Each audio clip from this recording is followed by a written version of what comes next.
just an informational for everybody. They're going to talk what's going on around town, in town, and everything else. So, Barb, you want to go ahead and read off. Mayor, members of the council, I'm Barb Beck, and thank you for having us here tonight. We want you to know who all is in the community here to assist when you have issues with wildlife. And so, Matt Heaton is our local game warden. Hi, are you waving at Matt? Okay, good. John Stewart, wildlife biologist, and Kylie Campbell is our newer, a year, maybe? Year and a half, fair technician. I can write it down too, so they don't feel left Please out. do. That's my That's neighbor. great. So. Okay, good. Yeah, so, we just wanted to, talk about what we do in the community, talk about our role, federal government, the city, and different things that can be done, like if you wanted to talk about turkeys, if you wanted to talk about deer, if you want to talk about bears, if you want to talk about lions, or anything else that you deal with, and also ask you guys, do you get calls from your constituents about wildlife? What are they asking you? What are they telling you? Are they wanting you to do things? Yes? Get rid of the bears and the mountain lion. In town. Uh-huh. Nobody wants to keep them? Well, I want to. Yeah. I want to. You like them? Okay. The bears are in my front yard quite often. Yeah, I know where you are. You're right. Yeah, and when I have visitors from California, they're in awe. Does this happen regularly? Black bears, pretty much. Yeah, not the grizzlies. Good. So is there anything specific you'd like us to address tonight with you guys? Otherwise, we'll just give you a little bit of information and if you have questions. I have a question. Yeah. I've noticed that the police department gets a lot of calls about animals and dead animals, Yes. that, especially like deer and stuff. Yes. Is that the city's prerogative or is that y'all's job? We don't pick those up. And, people can put them in their dumpster. Yeah, and so actually, we know, we work pretty closely with the dispatch, county dispatch and the police. I don't know that you have any. They always call me in Bushville Public Works, they always call me and we end up going and picking them up. Okay, thank you. I mean, they're all of our Yeah. resource, and we don't pick them up in Billings or other places as well, so you're not singled out for that, but. We actually have a pit down by the ponds that Oh, okay, we just stick them down there. yeah. I've always just called dispatch, but I was under the impression that they called you, but I thought that was because of a carnivore attractant element. Oh. But you don't even do it. I don't know, That Matt, way? would you? We typically We've don't. helped out in situations Yeah. where somebody can't physically, they're elderly, there's something, it's a vacant lot and there's no one else willing to step up. We've helped out from time to time, but I mean, if that's what we did, that's all we would ever do, and we'd have no time for anything else. So, Like no, lions. it's like I said, it's not just Red Lodge, it would be all of the state of Montana, so we help out from here to there, but Yeah. it's not a priority. What about if it's like an injured animal? I know one time a deer got hurt here. That's up to whoever's close, because the same thing, I'm not only in Red Lodge, so, a lot of times the city are the ones that take those on, but if it goes to dispatch, they call me first, and then if I can't do it, then it goes to one of the deputies or one of the city officers. That was my question. What Okay. if the animal's not yet Injured. dead? Yeah. Who do we call? Or who should we call? Call dispatch. Yeah. Okay. I called dispatch, and I, was it you who came out when we had one that was up on Lazy End? There was somebody and I just liked it because it was somebody official discharging a firearm in city limits. Yeah. There's been a couple, yeah, I can't remember exactly every one of them, but yeah. there's been But a that, couple. Jim, that's And then they officially in call your me. purview? After they dispatch them, then they call me. And do The people city have does, the if I do it, I take it, so. Oh, well, no, I've had Scott have a couple that were, and well, I mean, we'll take care of them when possible. That's what we do. I mean, when they call us, we'll do it as soon as we can. Yeah. Because, If somebody loads it up in their truck, can they get hold of you and have access to the dumping spot? yeah, we can get them up there to the. Yeah, that's good too. And I know years ago, I had some bloody drag marks across my driveway, and I called Sean, and God bless him, he came over, identified the carcass buried under leaves and twigs in my neighbor's yard, and cleaned it up for us. I mean, that was years ago, but it was wonderful that he did that. I was very, very grateful for it, because it was, talk about an attractant, Yeah. you know, so it was a good thing. a matter of everybody cooperating, everybody doing what they can. Right. Well, so Kylie or Matt, do you wanna come up and talk about when we get a call? Of a bear or a lion or something, what we do? One of you, come on up here. Ring, ring, ring. This is Kylie. Thank you so much for having us tonight. It's very nice to be here. Each phone call, each situation is very different, so the response is very different. It all starts with a phone conversation with whoever's having the issue. Specific to bears, sometimes the issue can be resolved over the phone. A lot of times I'll end up doing a site visit or a site investigation, where I just go out and I speak with them one-on-one. We take a look around the property, see what is attracting the bear into the area, and how best to deal with that attractant. The bear-resistant cans in Red Lodge, if they're broken, we can call the public trash service, customer service. They'll have their drivers come out and fix it the next time that they're in town. We can find other ways to secure those best that we can in the meantime. Storage sheds work well, electric fencing works well. So we'll work primarily to resolve the attractant issue. Because the problem with human-bear conflicts is not that bears are getting into the trash, it's that the trash is available for them, which is why you have very proactively put out the bear-resistant trash cans, which is very helpful, but they do break down over time. So we try to get those fixed, keep those locked up and secure as best as possible. Sometimes the site investigations will lead to tracking of the animal. Usually, especially with black bears in urban settings, those, if we can secure the attractant, the issue will go away. So we try to deal with that first, so there isn't an ongoing problem and the behavior of the bear doesn't continue to get worse. So that's kind of the gist of the bear stuff. Ideally, it's just the securing of attractants and the problem goes away, but that doesn't always work. Questions? Who's responsible for enforcement of feeding of the animals? Our law enforcement, Matt Eaton. And that's in the city limits too? Mhm. Don't you guys also have, don't we have an ordinance? There's a city ordinance about feeding turkeys Yes. as well. Just turkeys. Don't feed the wildlife. Yeah. The But that state guy- one comes with pretty hefty fines, so that kind of covers the basis. Isn't it like $1,000? I think one of Well, them, you can maybe tell that's that. not first offense, there's one of them that's like, that's an awfully expensive apple you're feeding in. No, our feeding fines are our standard bond, which would be $135. There's a progression under the city ordinance, I believe, of fines for second, third, fourth offenses or whatever. I think there's a progression. I don't know if it is a thousand. A lady in my neighborhood was feeding the deer, Mm-hmm. and everybody told her not to do that. And she said, oh, but I feel so sorry for them. So I said, do you feel sorry for them when they cross the White Avenue and get hit by a car and get killed? Oh, I didn't know they do that. I said, yeah, because they're coming to your place to get fed, and they cross the White Avenue and they get hit. And she stopped, only because she felt bad that she was causing that to happen. I painted a pretty bloody picture. They can bring in Yes, and it worked.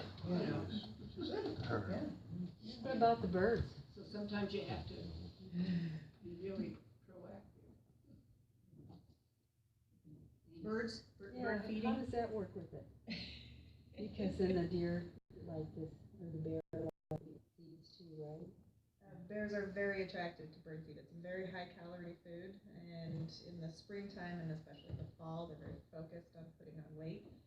They can lose up to 3% of their body weight through the winter, so they need those high calorie foods. So we highly recommend bird feeders are taken down April through mid-November to December. That would be the ideal situation. I guess I would defer to Matt in terms of allowing bears to access to birdseed rather than cleaning up what we can do there. If a bear's getting into birdseed, we treat it like anything else. It's an attractant issue, so we're trying to address the attractant. under the law that could be, if it's been addressed that, hey, the way you're feeding the birds is creating a problem, we need to fix it. If it's not fixed, it could fall under the negligent or purposely providing attractant. It'd probably be the negligent element. So that could fall under the category where somebody could be cited for feeding when they're only feeding birds, feeding the birds. But the law has a purposefully, knowingly, or negligently providing supplemental feed. So those are the three elements that have to be met.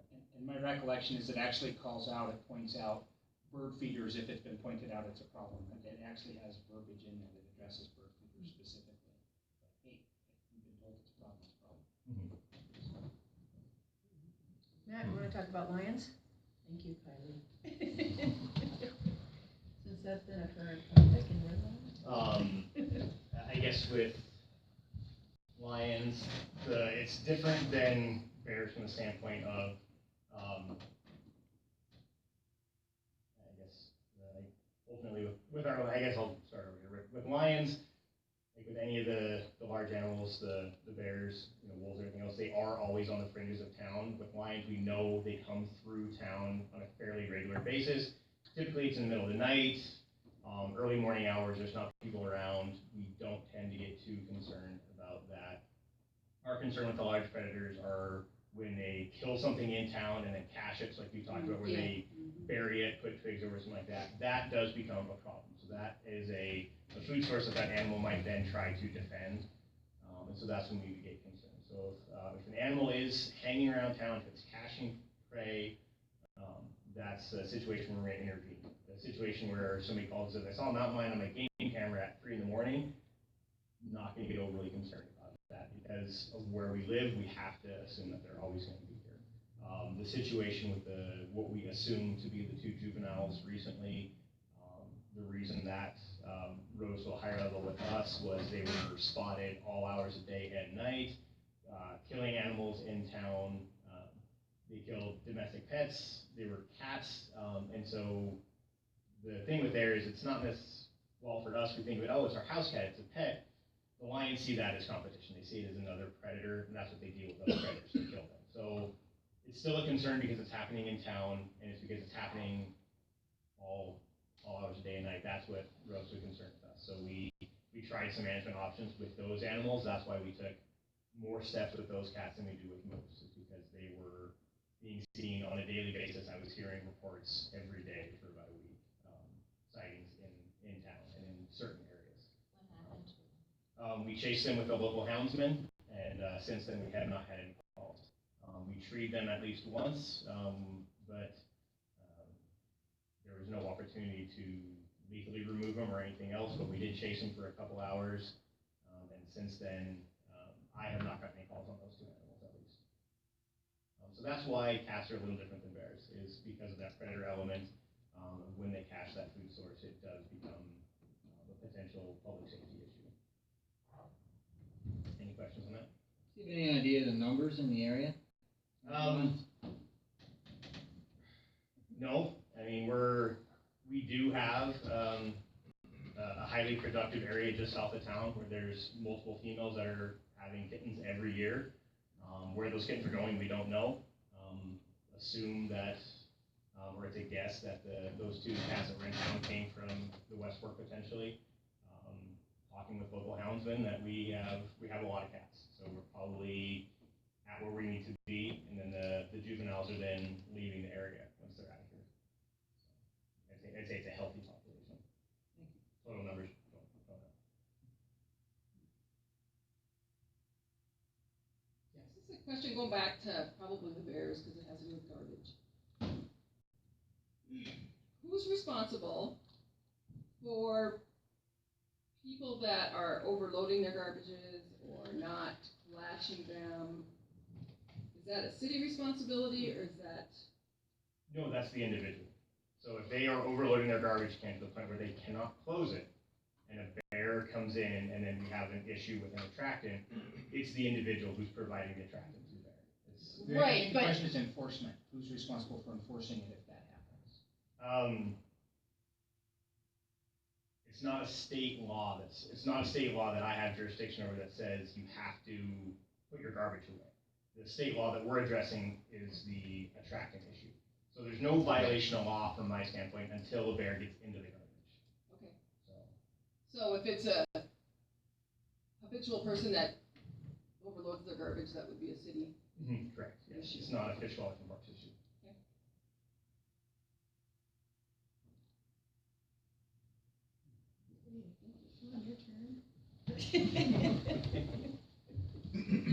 Well, Barb asked me just to address, roles of various, agencies that have a role in wildlife.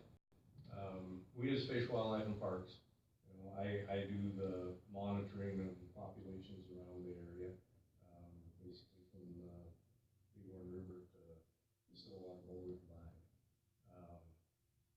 And I make season recommendations. We make season, setting recommendations. Barb approves those or disapproves them, depending on. And, but Fish, Wildlife and Parks does not set seasons. The Fish and Wildlife Commission sets seasons. The commission is a five-person panel that's appointed by the governor. They're responsible for seasons, they're responsible for conservation leases, conservation easements. They're the decision makers, basically over us. So that's kind of part of what we do. As Kylie and Matt have just talked about a little bit, we certainly have a role in nuisance wildlife. We have a lot of authority for nuisance wildlife, human safety, those kind of things. With one notable exception, that being grizzly bear. Grizzly bears are listed under the Endangered Species Act as a threatened species. They are totally under the control of the federal government. We get involved in monitoring the bear, determining what the problem is, but we have no management authority. We can make a recommendation to the Fish and Wildlife Service, U.S. Fish and Wildlife Service. Hillary Cooley, the grizzly management coordinator in Missoula, is the decision maker when it comes to grizzly bears. Then one other agency that's we work with on a regular basis is Wildlife Services. That is another federal agency. They are basically responsible for responding to livestock depredations. In Montana, livestock, you might think of cattle and sheep as livestock, but chickens are also livestock, bees are livestock. So, in a depredation situation, wolves, black bears, mountain lions, they are the responding agency. Wildlife Services is the responding agency. They're responsible for capturing and removal of the offending animal. Again, grizzly bears are different, because Wildlife Services doesn't have management authority there either. So we work closely in a depredation situation. If the grizzly is killing cattle, for example, there's a joint investigation by Fish, Wildlife, and Parks and Wildlife Services. If it's determined that it was a grizzly bear that was causing the depredation, Wildlife Services is the responsible agency for capturing that bear.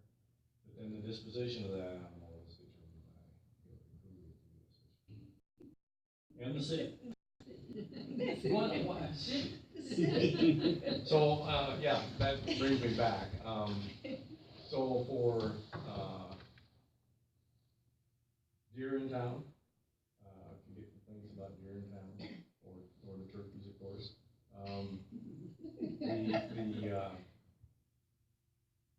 under state law, the city can put together a plan to reduce deer numbers, for example.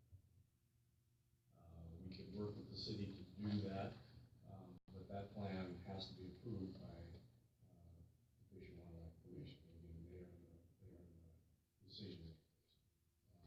are a number of communities that do have deer reduction programs, Helena being the prime example. So it's you know, it can be done, but it's the city's responsibility to put together that management plan. And we would be willing to help with that. But then it's the city's responsibility to take that to the commission. And ultimately, that plan would then the resulting action would fall back on the city. So there'd be some financial implications of implementing that as well. Certainly. I've seen people, tourists, stop and take pictures. There's people that really enjoy the deer Oh, and the absolutely. turkeys. And I'd be thinking that people that don't like them probably are living in the wrong town. I can appreciate that. We're not here to advocate that. We're here to tell you that if it becomes such an issue that's a problem for you guys, and we're technical support for that, and we can help make something happen. So Roundup has one, Fort Peck has a hunt, Coal Strip, yeah, and sometimes it's like an archery hunt, like out around the perimeter, around the edges of the city, that sort of thing, so.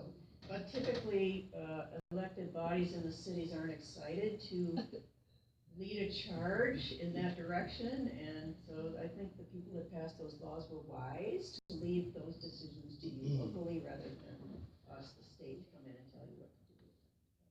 But know that that's an option available to you, and then certainly we talked a little bit about enforcement and how Matt works with the city and county officers, and that's really, I think that's really working well, because he's one guy with a big area to cover, and especially during hunting season, he's off on all sorts of assignments. So.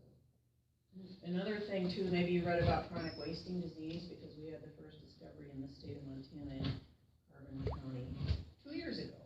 So that's another thing that Sean was very heavily involved in, is looking at what's going on with that disease. And also giving you guys, the public, information about any risks or anything that we would encourage you to do or not do related to that sort of thing. Where is that at, as far as your study on that too?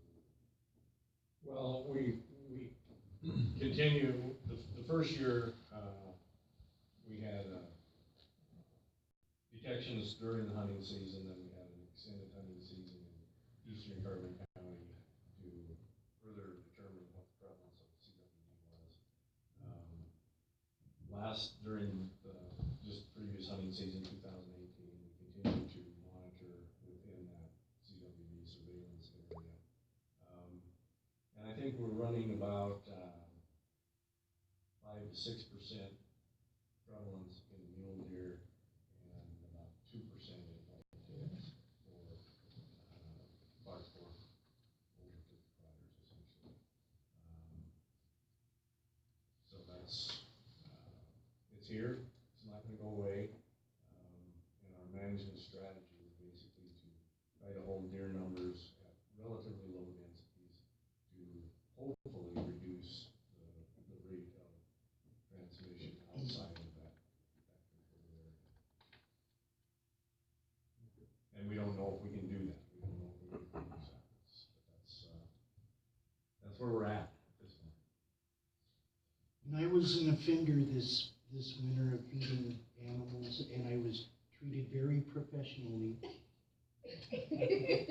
We had a nice visit, and I was educated on the situation. So you're not gonna re-offend, is that what you're telling us publicly here?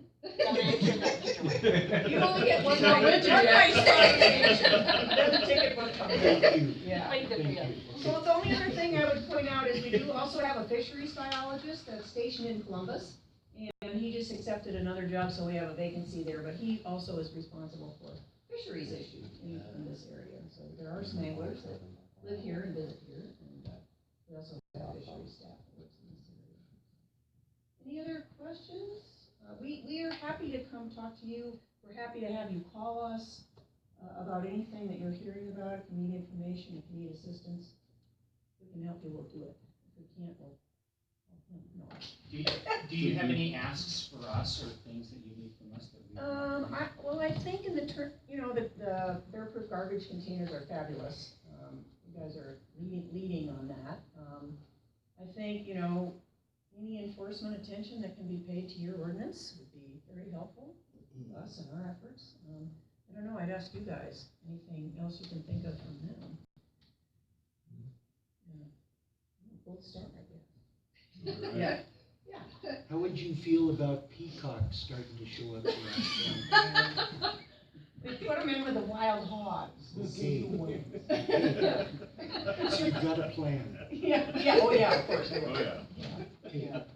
Okay, well, Thank you, Barb. Thanks very Thank much. you. Yeah. Thanks for being here. Thanks, You know, everybody. every time I've Thank been you. had an opportunity to interface with any of you, it's been very, very positive.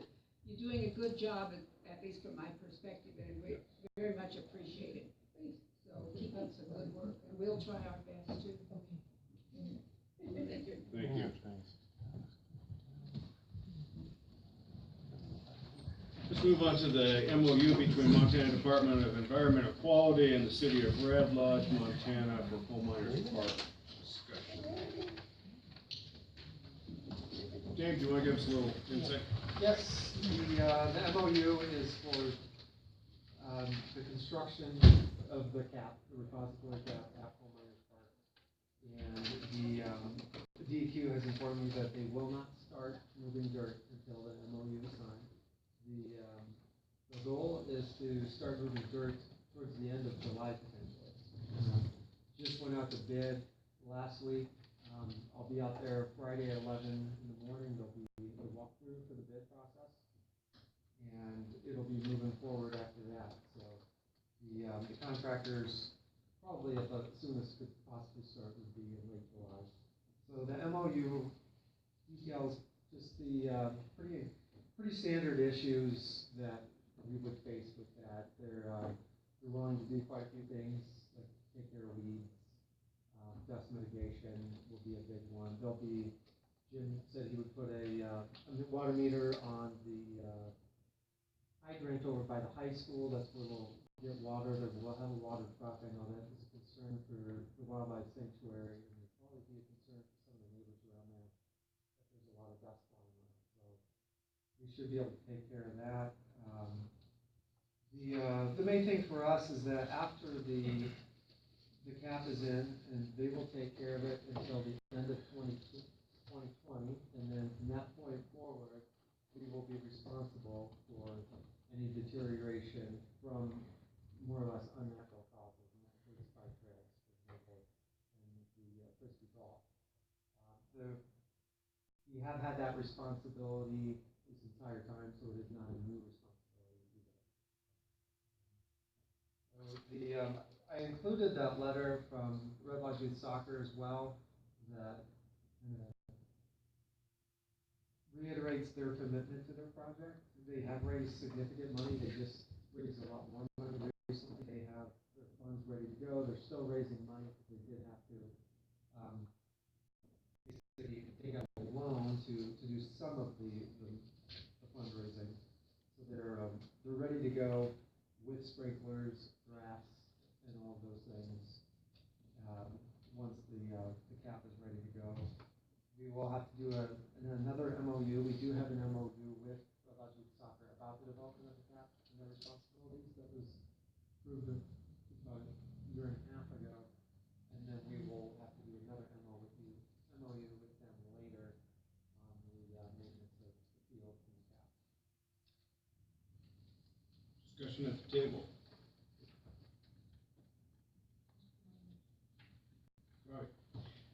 I was visiting with Brian Romaine the other day. He lives down that direction. He was saying that like the Hagen water line, there's things stored in that parking lot. Is that gonna be Well, we're hoping by the end of July that it will be a lot less storage going on there. They're by the end of the week, they plan to be 50% done. So that we've got another, 3 weeks or so. So we're hoping that there'll be a lot less, and we'll make accommodations so that they can get in and out of there. They know what's gonna happen, and we're gonna try and work with them the best we can to make it happen. I mean, That isn't messing with the zoo visitors and.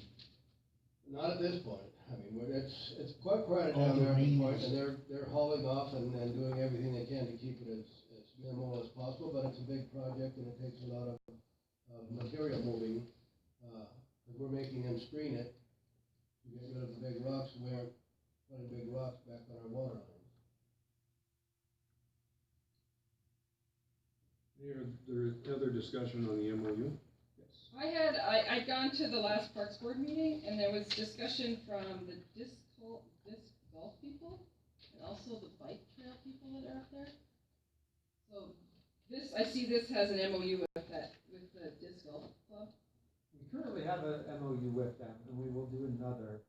I have gotten commitments from DRTA that they will adopt those trails as well, which gives me a little more comfort in knowing that the trails will be maintained. Yeah. The disc golf people were concerned about somebody cutting their grass. Dave? Mayor, the question I had was, if I look at the city of Red Lodge agrees to, there was basically it's maintenance. I think my concerns are a little bit assuaged by James's comment that some of this we're already doing, but the concern I had is just, do we have an estimate of what sort of dollars we're talking about to maintain? Because this is basically saying, we will maintain this, we'll do this. There was like the first up through E, every one of those is like dollars. And given our concerns with budgets and what our parks budget looked like last year and what it looks like this year, I'm just kind of concerned what we're agreeing and signing up to, and have we made the appropriate moves to cover our bases, to pay for what we're promising we'll pay for. So the maintenance described there is essentially saying we're not going to let it degrade. So what they are doing is putting in the dirt, and they will put in a natural grass mix. And then Red Lodge Youth Soccer will put their own seed mix in with a field rule.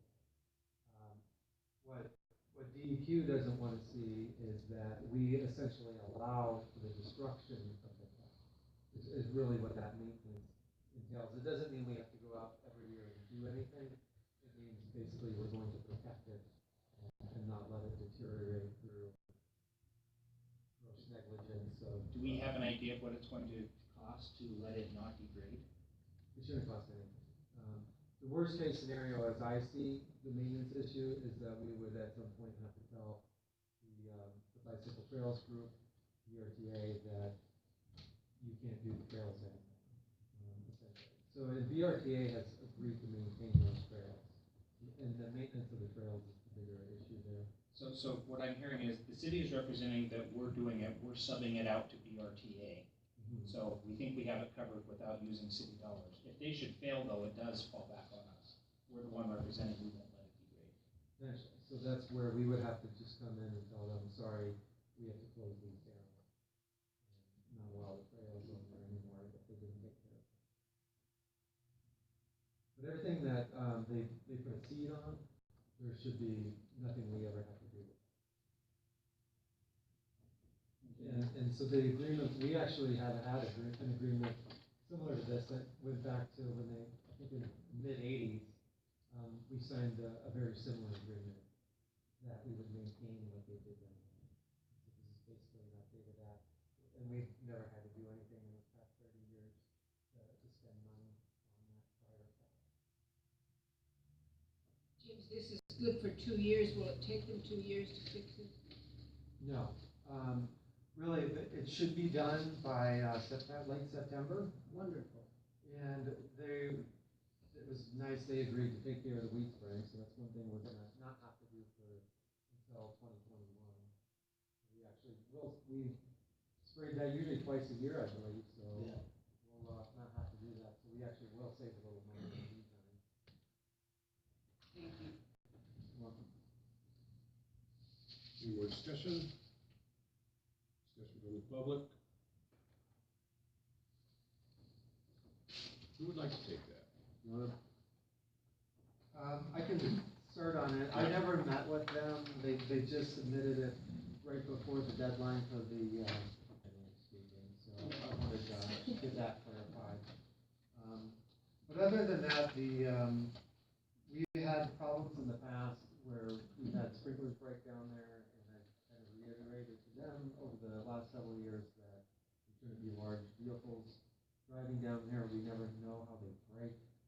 There's always a suspicion that it's from large vehicles driving through there. And I've heard actually some conflicting things from the Lions Club on that. Some people seem to think it's from large vehicles, some people don't. But they have said they will not do that this year, bring in large vehicles. And other than that, obviously this is an event that's been very successful, very popular, and it's been going on for I believe it's about 16 or so years. And they have pretty dialed in. We haven't had any issues other than the large vehicles driving. I think they've done a good job. I just talked to Tom Tilsey today, and I see here it says Tim Tilsey, and I wondered if that was his twin brother.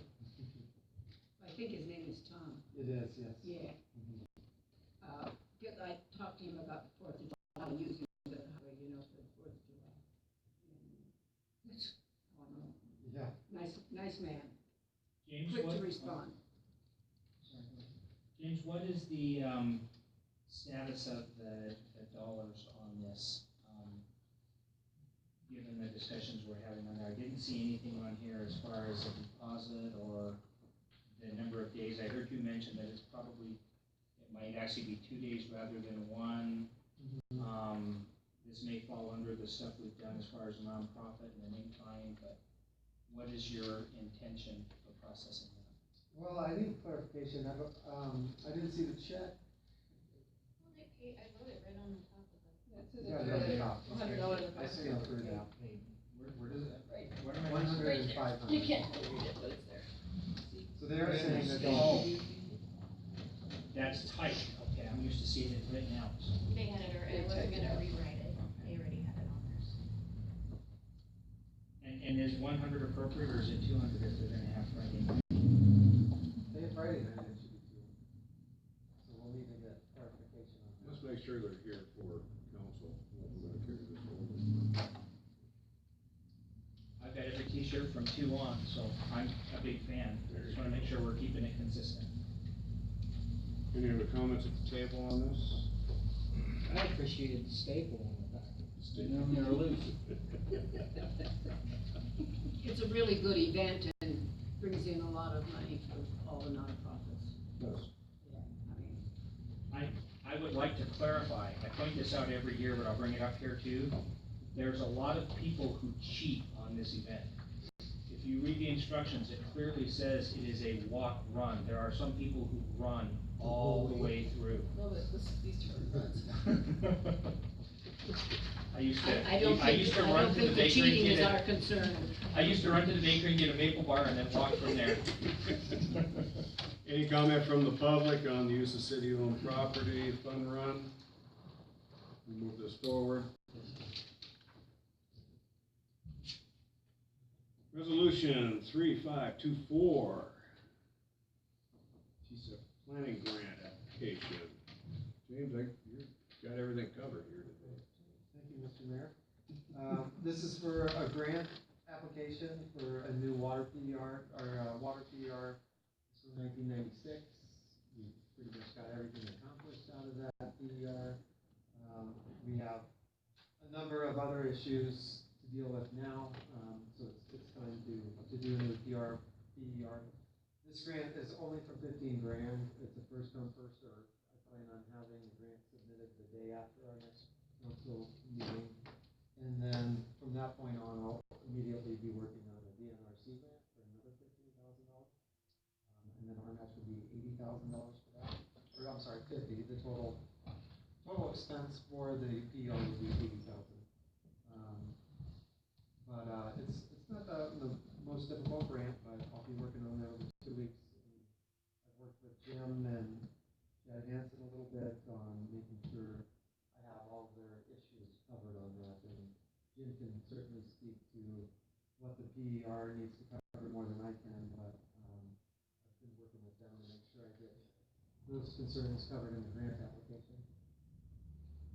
You wanna give us a little rundown, Jim? Yeah, and some of these things is we have, on the south end of town, we have a lot of dead end water lines that don't loop in, and what's happened, and I'll tell you over this project, what we found is, Island of Rock Creek is one of those dead ends. So every time we have to chlorinate or flush a line down here, they run out of water. I don't know when that was developed, how they did not force them to loop it in, because looped in water is, the reason is that, so you don't lose, pressures in different parts of town by, if there's a fire on the north end of town, Rock Creek, Island of Rock Creek is gonna lose their water use. And we've had it happen several times in this project, and we had to turn the water down there, not including the break we had to repair for them, but every time that we have to flush or a line down there, they lose water. And it's not looped in, and it actually, there are no pumps in Red Lodge, it's all gravity feed, but what the problem with the Dinah that is, if gravity feeds to the north, and their line comes from 9th Street, and then gravity feeds back to the south, so that's an uphill feed, so anytime any water use, the bigger water use to the north, they lose pressure, they lose water. And it actually needs a loop in from the south end of town, so there's 3 loop ins that need to happen. We have a dead end on that side on Rock Creek, we have a dead end on Park Street, we have a dead end on Grant Street, we have a dead end on the highway on the east side by the, boxcar. We have all these dead ends that don't loop in anywhere, so what happens is they use different uses of water, their pressure drop, their deal, and so in dead ends, just like we found out, the dead end on Park Street, because there's not a lot of flow through there, it froze. When you have a loop in, the water flows wherever the call is, but it flows all directions.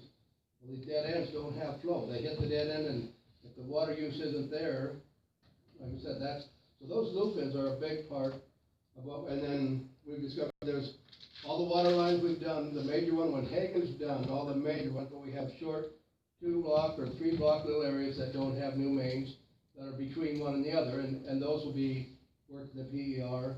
And one of the other deals is a water pressure deal around town, because when you're up on the south end of town, you've got your 70, 80 pounds of pressure. When you get to the north end of town, you're 100. The hospital is 120. That's why we need pressure reducing valves. And luckily in today's world, they now make pressure reducing valves rather than having a big hole in the ground you have to crawl. They make in a package deal. You dig a hole, you put them in, you hook them in, and they're accessible through up above the ground. But and we really need those because all our gravity flow, which we have a great thing, we don't have to pump our water. Gravity takes a good care, but the bigger the pipe, the further it goes, the higher the pressure gets. And so we have that pressure problem on the north end and reduced pressure on the south end, especially the unlooped in lines. You get down to the end of Grand Street, and you're likely to have 40 pounds of pressure. So that's part of the PER, but like I said, the last one was done in 96. So I mean, it's time to do a new one with all the new what's happening and all the new lines. They can do a study, get the stuff, and we can move forward with doing what more improvements needed to the water system. That same thing helps with the sewer, doesn't it? The drop in elevation keeps everything kind of flowing. Yeah, our sewer system is not, I mean, there are some, we've got old clay tile lines, we've got some improvements, but that's in the future too. Luckily, because of the amount of flow and the gravity, it does flow pretty rapidly, and we don't have a whole lot of problems. We do have the same thing. We have dead-end sewer lines that have no manholes, so there's no way for us to clean them or inspect them. With our camera, we can get to a certain distance, but if there's not a manhole in the end, sometimes we have to. I mean, there's future work in the sewer system too, and improvements that can be done. Discussion at the table. I have a comment, but I'm gonna let Mike make this first. I was wondering, where are the matching funds gonna come from? They'll come out of the water. 50,000 is out of the water enterprise fund? Jim and I discussed this morning, but I wanted everybody to hear it, so I thought I would ask the question. I thought you were just testing me. Okay. Yeah, no, it would come out of the enterprise fund water, part would do that for the PER. I mean, that's just part of, that's why we have that money in the water department. If the water takes care of the water, sewer takes care of the sewer. This would be a part of, and it will be a part of the CIP that's forthcoming within next month, or by the July. And that'll be a part of it, the PER for the water. All these things we're discussing will be a part of, prioritize where they need to go. So, yeah, but it would be funded through the water. I was just betting a nickel that Mike had that question, based on the last one. And it's James who's putting this together, so James, the one request I had, or suggestion maybe even, resolutions have a little bit less stringent of a title requirement than ordinances, but I think it would be helpful to just tweak the resolution to say for water preliminary engineering report on as part of that, so that it's complete, and when somebody's going back and searching it historically, they'll be able to look at the title and know exactly what it is. Okay. Thank you, Mayor. Anything else at the table? Anything from the public? Yes, Barry. I just want to ask Jim a question. Jim, on that, when you're up doing the sewer up on 8th there a couple weeks back with the big truck up there, Yeah. is that an annual thing or is there something that? Well, that's a problem line that, and we're looking into. The problem is that's that line that comes down, I have zero time with that street. It's an alley, actually, it's not a street, but it starts at the, what's that street at? Little alley you used to like plow in here. Nutting Row. So that whole line is just from Nutting Row.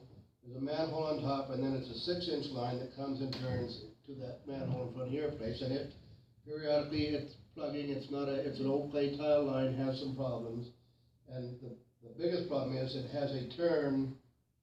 And sewer lines are not supposed to have a turn in them without a manhole, but it does. It comes out of that one, makes a turn and goes up, and that creates a problem. So we're looking at bringing it straight down, putting another manhole in so that it's accessible. We can get it with a jetter, we can clean it. We've had to do it a couple of different times. We just have to keep an eye on it, and it's one of the problem lines that needs some future work done. Okay, I was just wondering. Thank you. Carry the resolution forward.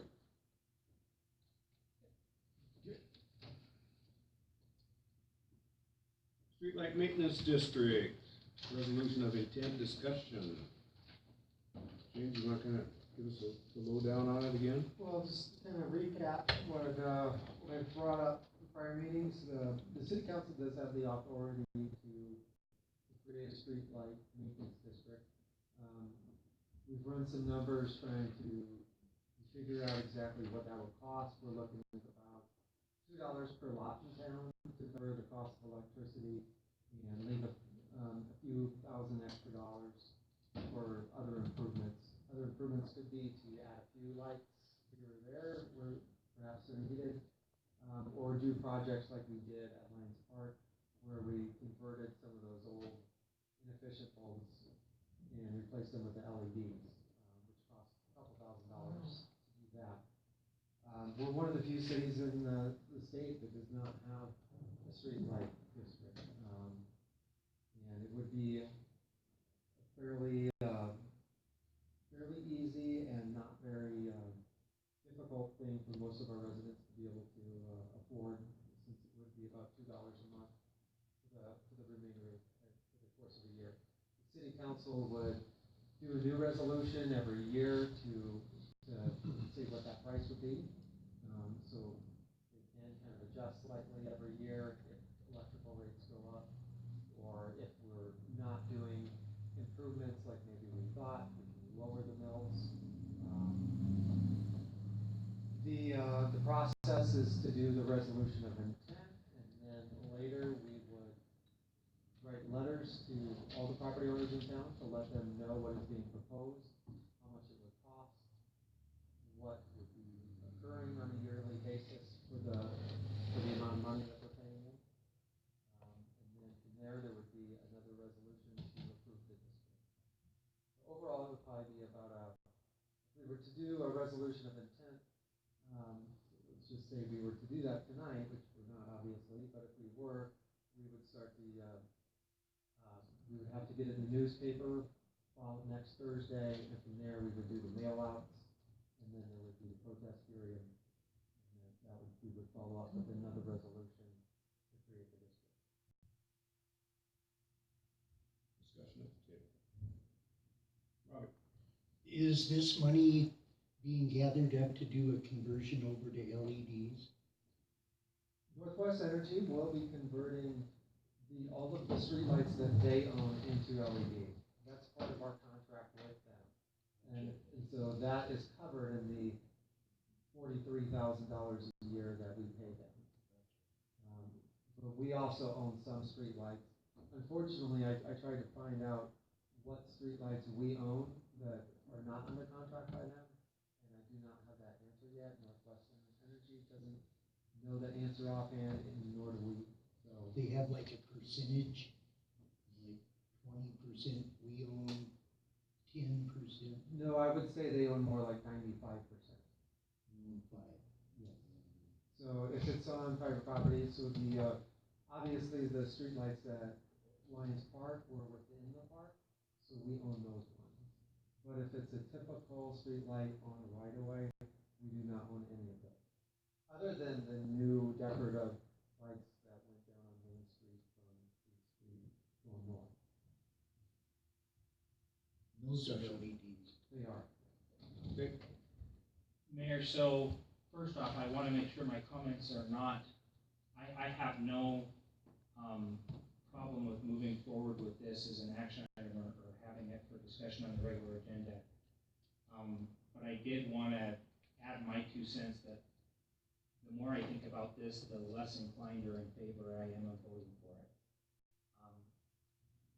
While I acknowledge that it's commonly done, that's kind of the only thing that I've heard so far that really persuaded me. My thinking, and as I've listened to people since this was first brought up, I think the lights on Broadway is something that falls within the normal expected services that taxpayers feel they've already paid for with their property taxes. Furthermore, I think this is really an effort to boost the general fund. I realize this dollar is just going to go for that, but the net effect is going to be that we then have some more money that's in the general fund available. And I think part of the problem, and I feel almost like maybe like we're masking or skirting the issue, is not the lights on Broadway, but rather we're providing services that do not currently align with the revenues that we take in. I love our police department. I have absolutely nothing but utmost respect for Chief Wells. But several years ago, there was a study done and a survey done to determine if the city wanted 7x24 support. And at that time, we didn't make any financial adjustments or to do that. And so we increased the cost of that significantly. And I'm not saying that's a bad thing, but to me, that's something that, just like parks, enhanced park services or a pool or something, to me, that's a conversation that if we want to have 7x24 support, and our feeling is that people are willing to pay a little bit more taxes to have that 7x24 support, I think they would, but I think that we ought to have that discussion. And I think trying to find things that we can increase taxes a little bit without going to the voters or by circumventing the voters feels, I know it's going to sound offensive, so I don't mean it, but it feels a little bit like a shell game. We're providing additional services here because we can tack on a tax here, because we can tack on a tax there. So like I said, I'm not opposed to having the discussion, but for me personally, unless I hear something that changes my mind, I don't think I would be voting in favor of it. I would be a no for the reasons that I think we really need to address the real problems in our budgets. Thank you. Dan? Thanks for saying that, Dave. I think that this particular solution is just a Band-Aid to a bigger issue.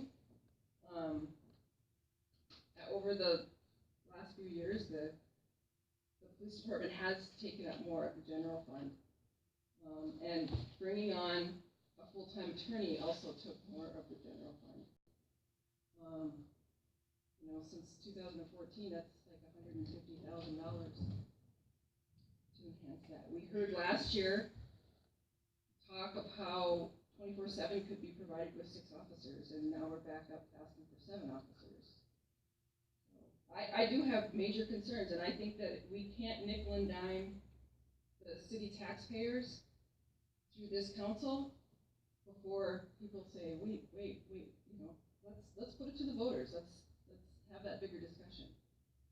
Talk about the bigger money issues for the city.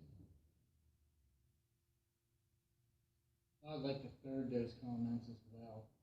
I'm gonna take a little bit different route, but with regard to the street light maintenance district, resolution of intent, the next thing would be a letter to the property owners. I think the city and the property owners need to know about all the proposed districts that we're talking about here, the Parks District, Stormwater District, Street Light District. And those are full. I think that they need to be informed of all of these districts that we're talking about creating and what it's gonna cost them. And then give it to them to decide what projects they wanna undertake.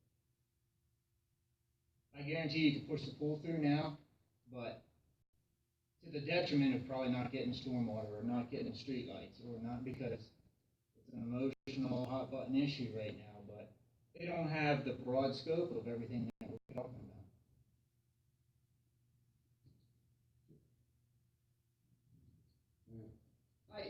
I just wanted to, but like I said, it's really important that we have a plan of exactly how we're gonna follow through on all this. And the council does need to decide what the priorities are. You know, the pool probably would go through, but stormwater probably wouldn't.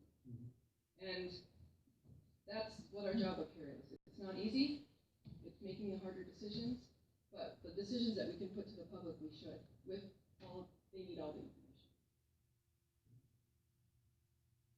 Yes, I'd almost like to maybe hear input from one additional council, because one of the things I said is, hey, I'm not trying to stifle the conversation, but if I'm hearing properly, it may sound like I already hear 3 no's against it, or 3 people with reservations and concerns, as is, and maybe if that's a general consensus, then maybe we don't move forward.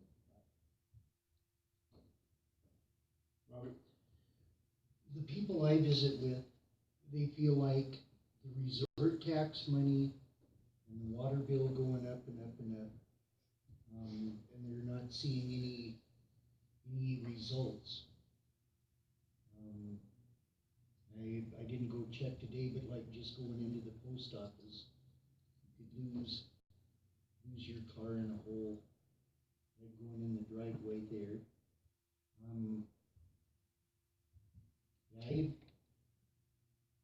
Any additions, the townspeople would like to be more involved with the decision making, any big things instead of surprises.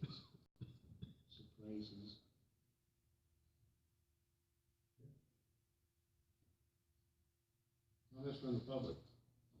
There are still a couple big potholes. Heather Quinn, Bear Creek. I would just like to kind of second everything that you guys are saying.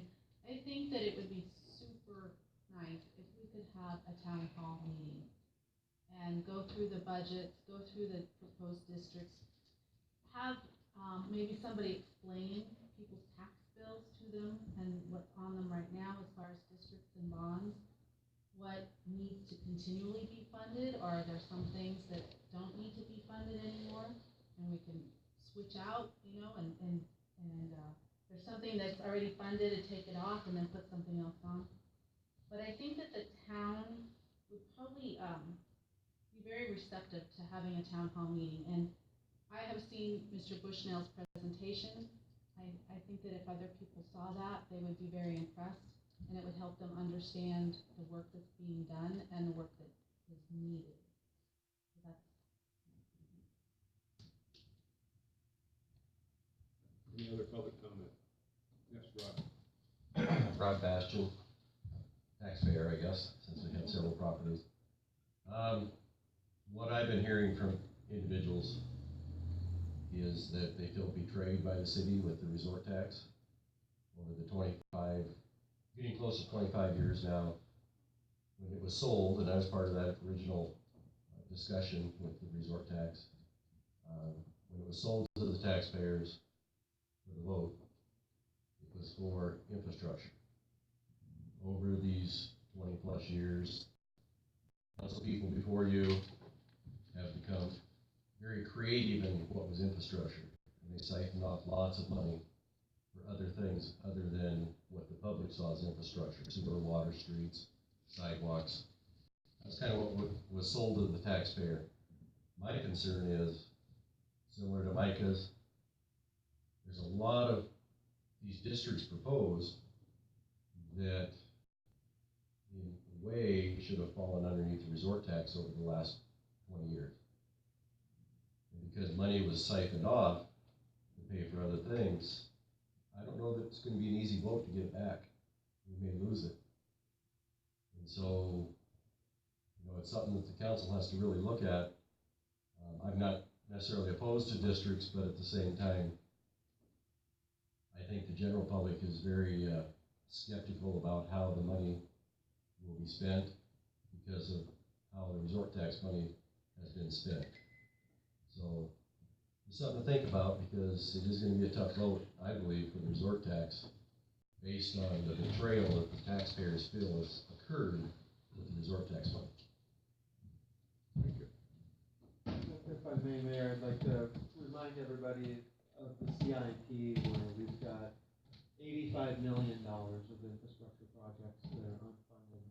The resort tax brings in less than 1% of that every year. So resort tax will never, ever be able to pay for all of our infrastructure. I just want to point that out. We're still in the streetlight district. Yeah. I was just gonna maybe respond to that. I would not be in favor, or I would be in favor of looking at ways to increase revenue. As you said, there's a lot of projects that are unfunded, but not before we curb our bad spending habits. Otherwise, we're just gonna take more money from the taxpayer and go further into debt and accomplish nothing.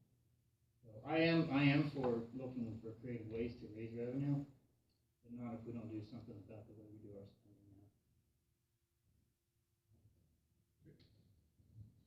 Back to the streetlight maintenance district. Do you want to carry this forward, or does it die? I leave that decision with you. I've offered my This input. is a team thing here, so tell me where we're going. I personally would like to see a town hall meeting with an explanation of all the various budgets and all the districts that we're looking at and all the projects that we're looking at, and then make a plan from there. I'm not sure the streetlight district should be our #1 priority right now. Budgeting should be. Mayor, I know you're working on that. Do we have any closer of a date for that budget with the auditors? The city has completed its, The auditors have been on vacation. the I auditors. have a call with them Thursday morning, and we'll set the time and date. We will post it and have it available for the town. So what I heard is we're getting closer, but that does not mean we have a finalized date yet. We're waiting for the auditor to, I just said, name a date, we'll make it happen. So that's where we're at on that. I just want to make sure that people in the audience that may not have been aware know that that is something you are actively working on. Like I said, we have our presentation completed, we finished that up today. I'll put in my vote that It's for now actually we, really good.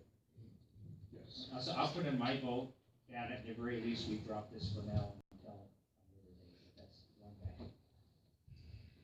Can we, yes and no, can we modify it to say, let's continue a discussion on a multi-district level?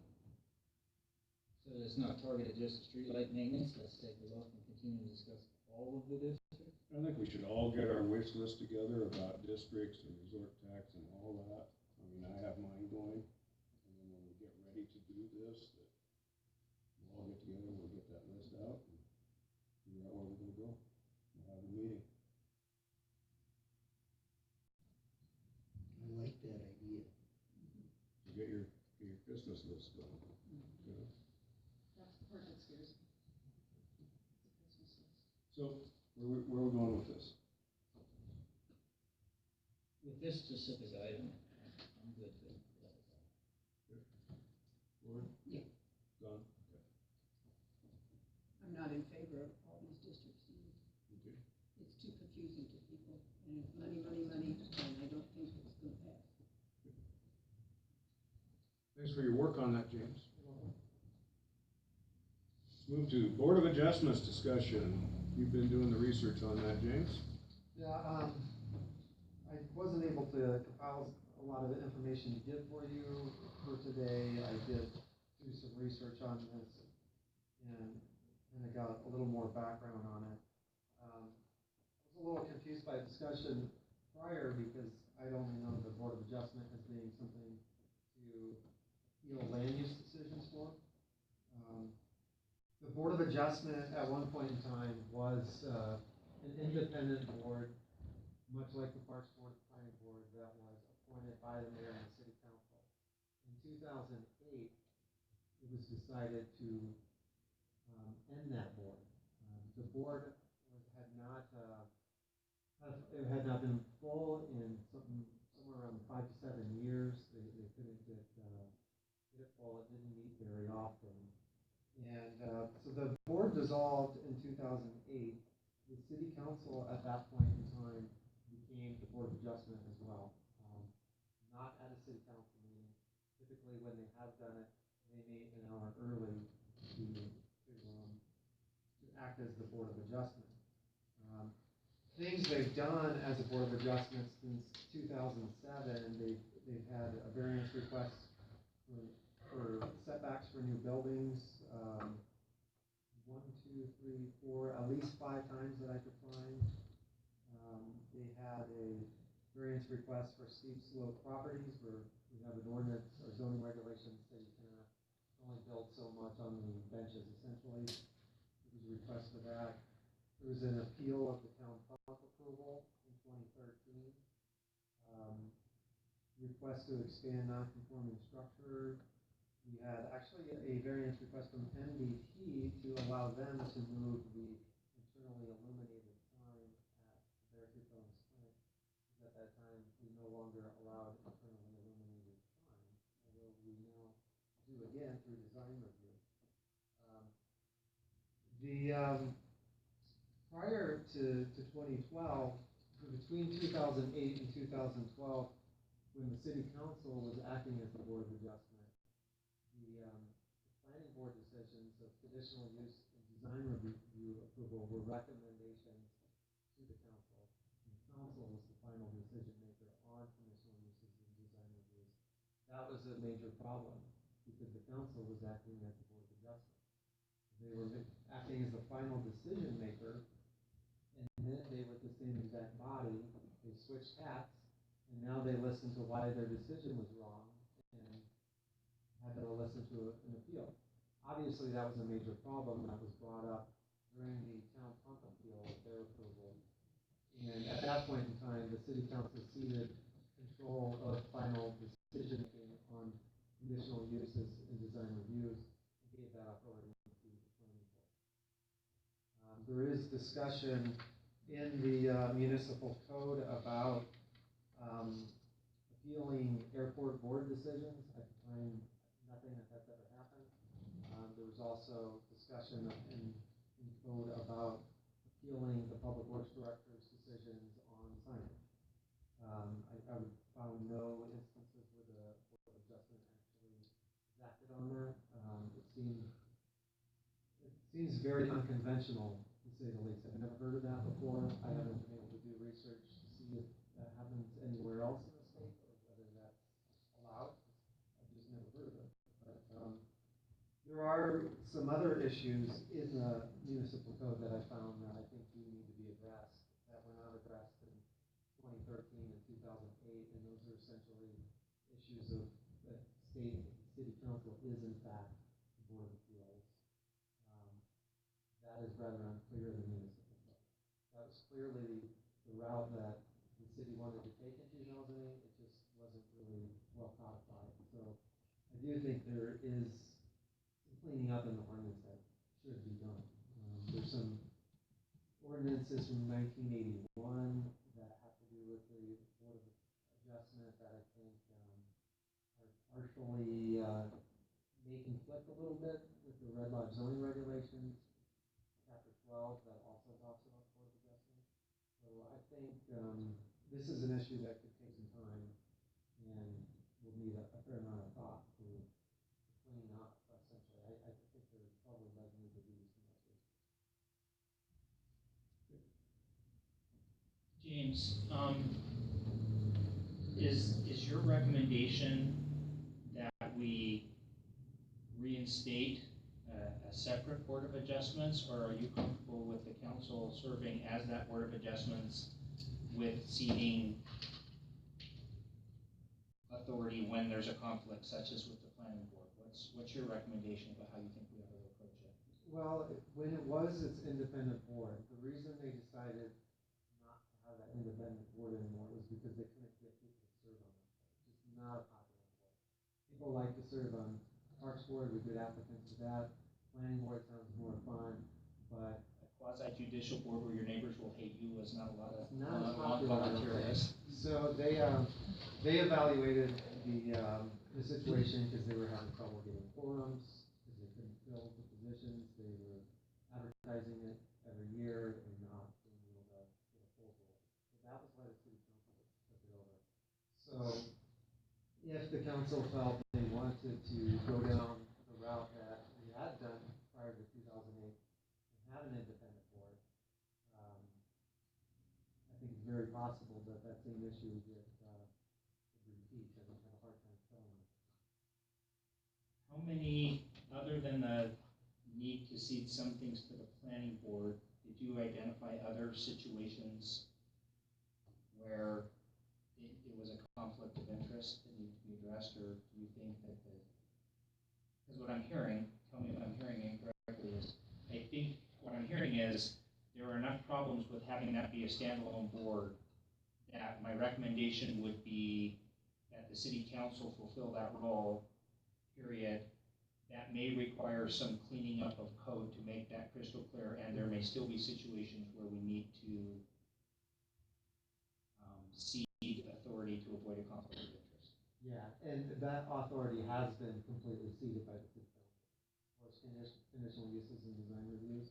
So that is not an issue at this point in time as far as conflict. Did we do that with the resolution, an ordinance? Is it in code, or how was that done? I don't recall offhand. I looked at a lot of different things and I don't recall. You're not aware of other places where that would be the case? No. I have contacted Dan Clark to get some kind of an idea of what they do other places, what their function is. I have not received a reply from him yet. The country at a conference. My 2 cents is, based on things that we have heard before this council and even the list that you talked about, it is a function that we ought to have the ability to approach a board of adjustments. We just need to be able to provide one and tell them what the mechanism is. I'm hearing a separate meeting, which to me makes sense to have time for us to maybe polish off the edges and get it right. I think we should take that on. But I think we probably should make sure that we're. I do believe we can let the city council do it as opposed to creating a new board. Is the fact is I looked through and we changed our zoning regulations in 2016 to 4,800 square feet, and they wanted to build on it, they had to go to the Board of Appeals. Now we have a much less cumbersome, manageable process, more flexible in the setback issue, and that was what most of the Board of Adjustment did before. To do that. Well, I would tell them if the variance in the zoning regulation. So if it's clear that those people, I will advise the council that it would not be So save everybody some time. the case that's before us or that has been raised, right now, I don't gives the Public Works Director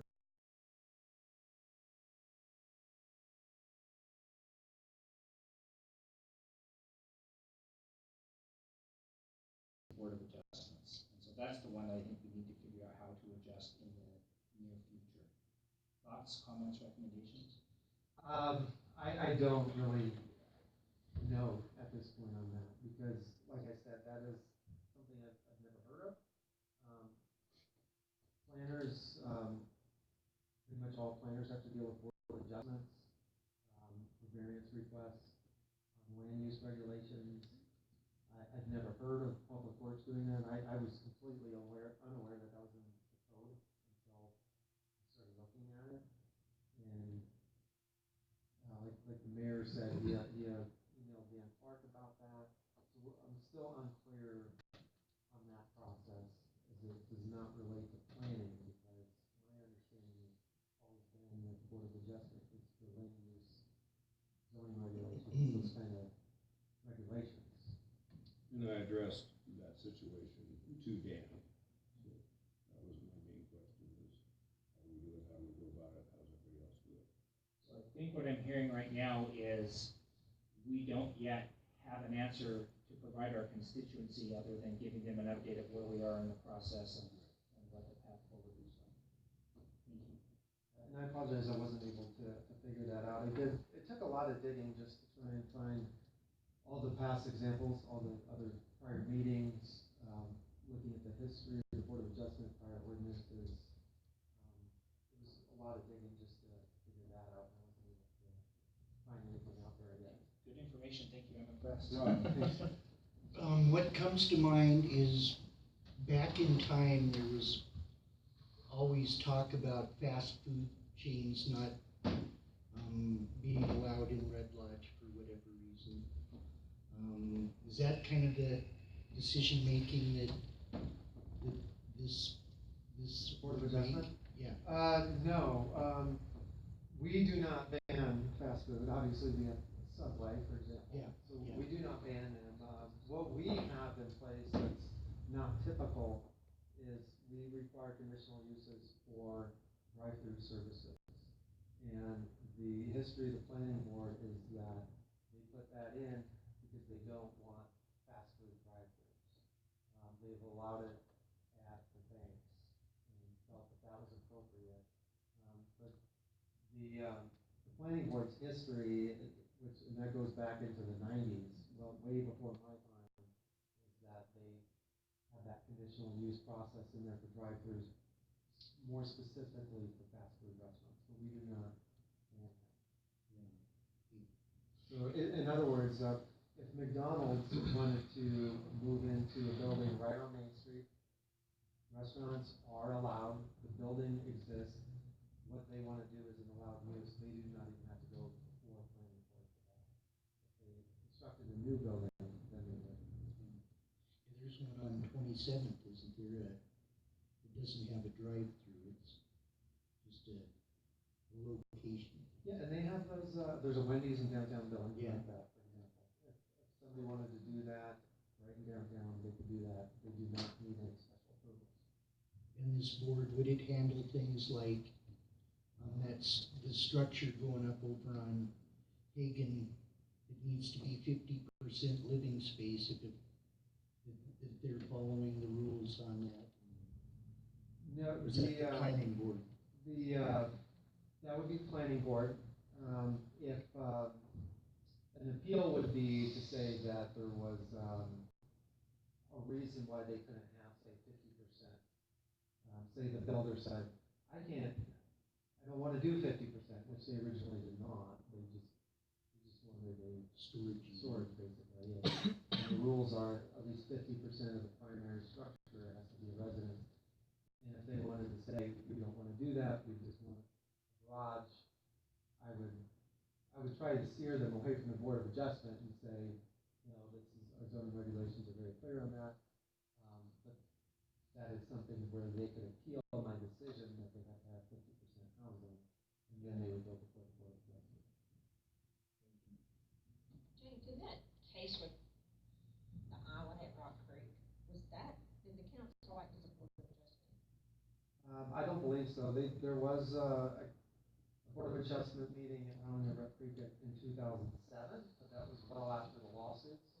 And that was to have their setbacks 5 feet off of the street, 5 feet closer than allowed for zoning. But in 1999, when that went through and the lawsuits occurred in that era, I'm not aware that. I just remember there was something that was appealed to the council that got the city and the council sued in that case, and off the top of my head, couldn't remember. Yeah, but the city was sued in that case because the city council voted to deny the application for approval of the island at Rock Creek. The planning board had said that the planning board actually recommended denial based off of the geotech report, and I believe there was one other reason. And then the city council denied it, and they did not give conditions. They did not explain why they were denying it, and that was where the city lost the lawsuit. There was two votes. So one council said yes, and then some council members turned over, and then within a couple of years, and then they said no. That's lost. In order to deny that, the city would have to have findings of fact that gave legal reasons for the denial, and the city did not give those findings of fact. Mayor, I think what I'd like to do as far as closing this out is if you could get to us or arrange to get to us the regulations. I know we've had it mentioned, and I don't know if I lost it in the stack of paperwork, but just the reg that we adopted that gives the Public Works Director that authority, but that also outlines the appeals process. I would like to be able to have more than just the conversation to rely on. My mind is not always great. I have a really good memory, it's just really short. I don't remember the number. I got it too somewhere. But we passed an ordinance that We adopted didn't this pass it. state. Well, The council passed we, it the council, it was, a couple years ago. we as the council, so we are held to our forefathers as well. So. But that does have the appeal process in it, lined out in it. Any other discussion at the table on Board of Adjustments? Anything from the public? Move along, injunction update, Rebecca. I'm working on it. Okay. We both been working on that. Yes. We're gonna then need to make some adjustments to the budget to allow the council to have, legal representation if an injunction is filed. I personally am not gonna put money out anymore for a lawyer. I've done enough of that. But the city taxpayers are gonna have to pay for the council to have representation at an injunction. I would like some clarification, Mayor. My understanding is that for legislative issues that are not quasi-judicial, my understanding of the injunction is basically just an ask of, hey, is this legal, or hey, are there other guidelines that are needed, or I had not perceived that was going to be a lawsuit against individual council members, and if it would, because it's the legislative function, I would think it would be covered by MMIA. Is my understanding inaccurate? Rebecca? I haven't determined which route I'm going with yet, injunction or what, so until that's decided, I don't know which way we're gonna go with that. There's multiple ways under the law to ask the court to look at it. My understanding too is that having, just from my exposure to injunctions on the news at night, that currently the ordinance as stands will go into place within 30 days unless there's an injunction that basically delays that. And like I said, look at, hey, is this, it's like putting something up to the courts, you know, hey, is this good, or does it need to be revisited or reworked? Any discussion on that. Will we have an answer to what's going on at the next meeting? Within the 30 days. Anything from the public? Wow. Budget discussion. The good stuff. We sent out the last worksheet that we finished up, and this is where we're at.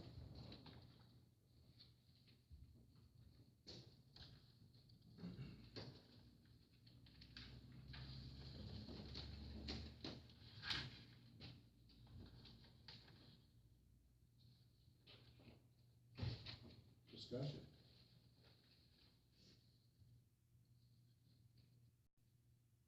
Well, I have a whole list of stuff.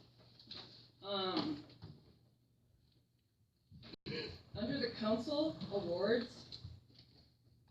we spent $905 in awards as a council. How does that money get spent?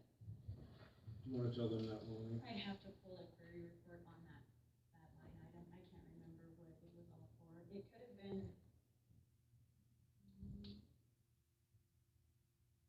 I'm not sure if the same clerk stuff, if it's put under that. I would have to pull that up. I can send you guys exactly what has been spent and who it went to out of that object. The intent going forward, that is like plaques of appreciation and that sort of stuff, or am I? Yeah, that was something that was put in last year. It was because the previous year there was no expense in that, and I felt like it was needed in this one, so, like I said, I can, you guys, what has been spent, or who went to? I want to be careful doing that. Micah raised a really good point, and I don't recall if it was in here, if it was in an individual conversation I was having with one of him, but as a council, my understanding of our role is to set the guidelines and approve / give the budget numbers, but I, for one, want to be very careful. I do not want to be in the business of micromanaging how those dollars are spent. That is the mayor's job. He's applied for that job. As a city, we've collectively given him that. I guess there's a fair question to say, if we don't like the way the money was spent historically, we can choose not to allocate that money in the future, but I don't want to get in the business of telling the department heads or the mayor or anybody else how to meet their budget. I mean, if we give them a budget and you decide you want to put a bubble gum machine in the front office and that's within your, and you do it from within your budget, my understanding is that's your purview and your prerogative. So I guess if there's problems historically and we say, hey, it was abused in the past and therefore we're not going to give you that money in the future, that's one conversation, but I have no intention to micromanage the budget. The mayor applied for that job, I did not. I'll just say that the only reason I asked is because that was the council's money, and I wondered what. And I did not mean that I just want to make sure that as we're asking the questions that they're taken in the spirit intended, not in the. No, that's a good question. I think you're upset because you didn't get it. Absolutely not. I'm good. That would work. Okay. I do have concerns about where we're cutting and where we're adding more. I noticed that after our discussion about energy for Vista, the money was cut from streets. And I just think, what's the point of having equipment if we don't have anybody to run it? We didn't cut supplies, streets. The salaries got cut out of streets. Because after talking with Jim, the amount of time that his two equipment operators are spending on the water project, it was felt that more percentage of their salary should be coming out of water for that project. It's not fair. And that's for this year, not necessarily every year. No, that's just this year. Another thing, I can maybe get this little, whenever there's any water or sewer that we need to work on, the water sewer guys do not run equipment. The equipment operators are the ones who go out and dig it up and repair the lines and do the deal. Now, we have the water sewer guys there also to do their deal, but our equipment operators run the equipment. I will tell you, in every year, the water lines we fix, the sewer lines, the deals we do, our guys spend more time in digging up water and sewer than anything else we do. I mean, that is, but it's our operators that run this equipment that do these jobs. And I'm not a bit overseeing this bit. We have fixed 9 water services just this spring. And we will spend, more time doing water and sewer work than we do streets or anything. I mean, we don't have things to do in the streets. We patch the potholes, we plow, but as far as when it comes to the running the equipment and fixing the water and sewer, my streets crew are the equipment operators. No one of the 3 in the water sewer are equipment operators. So they spend more time running the equipment for water and sewer than we do for streets. And so we made that adjustment to rectify where their wages actually are coming from and going.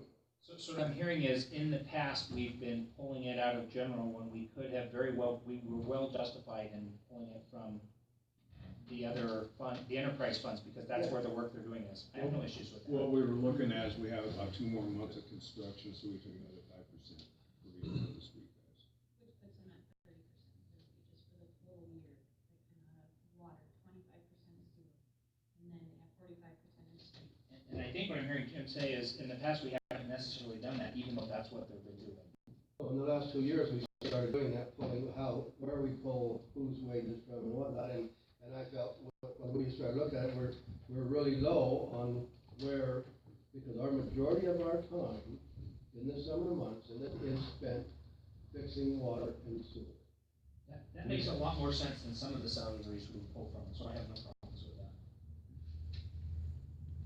That's one. No, good question. Are we keeping track of where people are working so that we're making sure the money's getting out of the right accounts?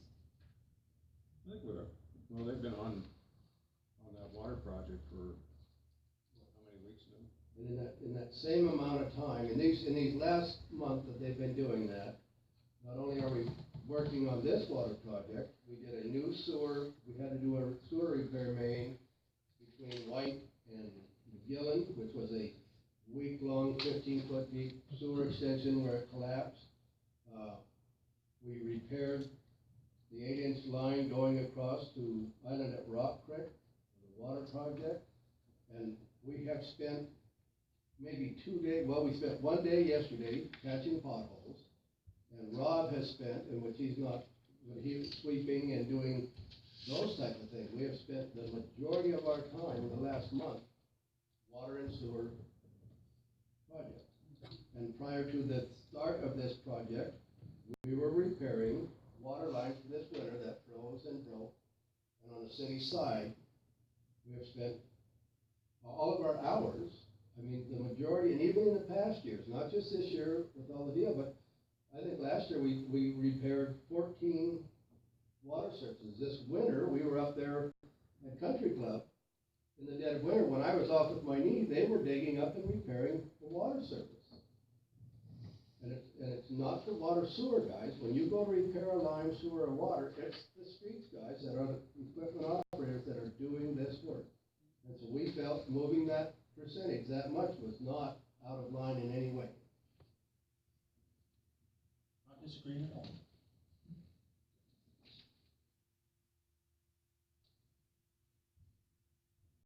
The discussion. I just have a question.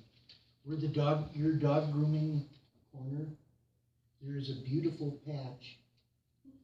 Is that city equipment that does that, or do you? No, we twice a year, I go out to bid every 2 years for patchwork, because anytime we do a pavement cut or something, we don't have the equipment to lay asphalt, so I go out every 2 years, I get a bid from the lowest bidder to come in twice a year, spring and fall, to do our patchwork. That was one of the spots over the years, we have patched it, and patched it, and patched it, and patched it. So this year, we went out, measured out, and we cut it out took it all out and actually paved it in and directed the water to hopefully go to the storm drain in the corner rather than upset the asphalt, which has been, like I said, many years. We actually give them potholes personal names, we've been there so many times. So that's a patch that we really needed to do. So when they were here doing this patchwork, that was just one we added in that really needed done. It's been a rough spot for years. They did a nice job, I'm just like, ooh. The post office one is done. Pardon? The big hole by the post office is done too. I noticed it today. It's all filled in. I had it on my list, I didn't, It's filled in now. good. Mayor, Yes. back to the budget, looking at the last page, where the pool is there. I noticed that the 2019-2020 request is absent and non-existent. My recollection, I'm just trying to understand this as we look at it.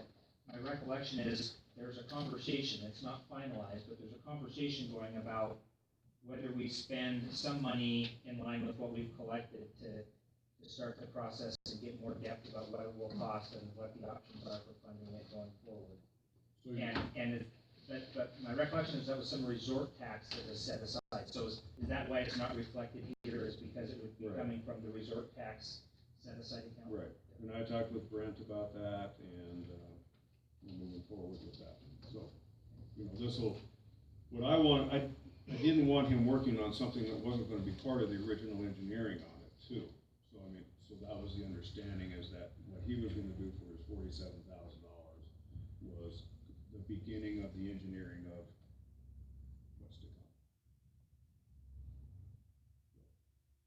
We should have that, hopefully by next meeting.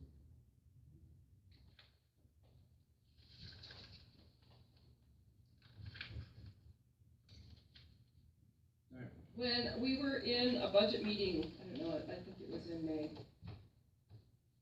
there was talk of raising the base rate for new officers. Is that in this budget? No.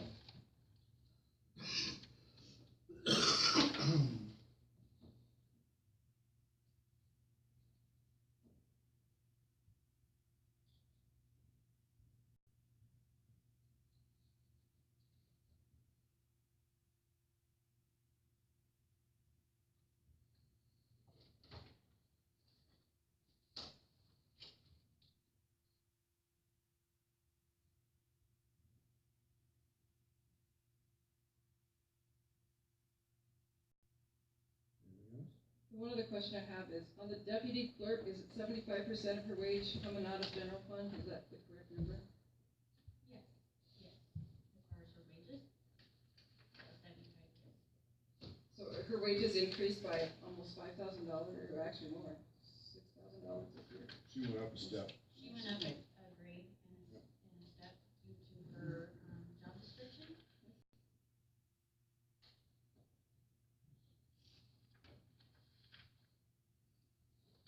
Mayor, I have two tangential, meaning they are budget-related things I'd like to express. I don't know if you want me to do that now with this, or if there will be an opportunity later that you think. I know it's a really hard question to answer when you don't know what I'm talking about, but I'll say it now and you shut me down, although I think it could be done in a sentence. I would like to propose that at the next work meeting, I don't think it'll be ready for an action. I don't think this is stuff that is going to impact this current year's budget. But as I look at the very big picture, I would like to see two resolutions come forth from this council. One of them is one that I've kind of been eyeballing and working on, which is kind of a resolution to establish priorities. It says this is the things that we think are covered by the general mill levy collection. And this is so that as you sit down to do these, you have some guidance on what the council has collectively said, hey, this is what we think is important. And I think it'll open up some of that conversation for what is extra that we need to consider for, like what falls outside of that, and therefore we either have to look at additional revenues or figure out how we're going to adjust it. And the second one is, I would like to see us move forward with a resolution that in line with what Micah had shared with us, in the last time or two about the, just kind of a resolution for fiscal policies. I would like to see us start to have those a little bit on the discussion, at the next meeting and present if you're okay with that. I really wanna get through this budget meeting that we're gonna have with the auditor. I think that presentation is gonna explain a lot of things, and then we can move forward from there. After that, then we'll go ahead and have a regular budget meeting, a special meeting on that, to, hopefully adopt what we have for the general fund and water and sewer and everything. So, we'll have all the funds together, we'll have plenty of time to look that all over. But once we get through this meeting with the auditor and the presentation from the city, I think everybody will understand it all a little bit better. I mean, there's been a lot of things that all of us have been wondering about, and I think this really lays it out. So it's very understandable. And then at the next meeting, are we, I wanna say, I thought we said last time, are we going to be moving forward with, I think James had already posted the, applications for the resort tax, so is that gonna be something that we anticipate being done at the next So meeting? that closes, In, when it's 8 days. Yeah. Yeah, and my hope is that action will be taken at our next meeting. So, my recollection was that some of those positions were within the city and without the city, that they were also, split between the mayor and the council. So is that, all of those positions will be filled from those who we have received applicants in within that time frame? Is that correct? Or yes. Okay. And so I guess we'll have to have them beforehand so that we can view and think about it, ideally with more than with just a weekend to think about it. But.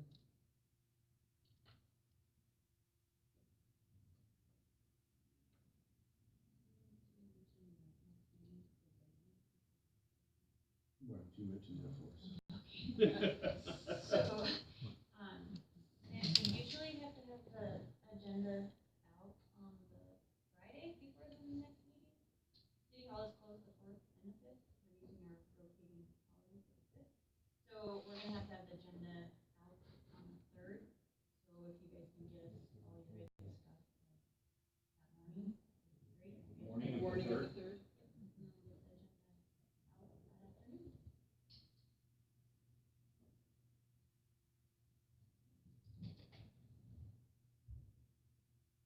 I know this is an ask, but I'll address it to the mayor as is appropriate.